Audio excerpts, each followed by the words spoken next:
हम सभी विश्व प्रसिद्ध भौतिक विज्ञानी अल्बर्ट आइंस्टाइन के बारे में जानते हैं, लेकिन क्या आप जानते हैं कि उनका ड्राइवर भी आइंस्टाइन जितना ही बुद्धिमान था।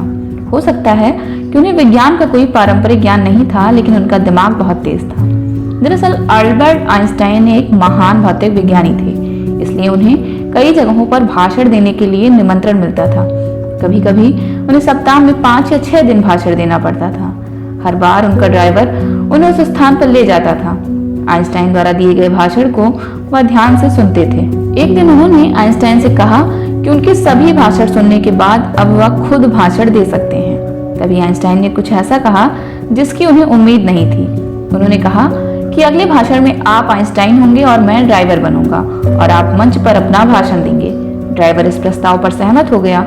भाषण वाले दिन आइंस्टाइन यह देखकर आश्चर्यचकित रह गए कि वास्तव में उनका ड्राइवर उसी तरह भाषण दे रहा था जैसे वह देते हैं, और किसी को भी उन पर शक नहीं हुआ।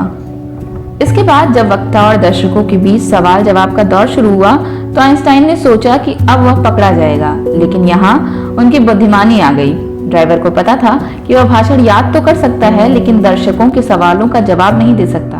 इसलिए सवाल सुनने के बाद उन्होंने दर्शकों को बताया कि प्रश्न इतने आसान हैं कि उनका ड्राइवर भी उनका उत्तर दे सकता है, और उन्होंने अपने ड्राइवर को सवालों के जवाब देने के लिए मंच पर बुलाया।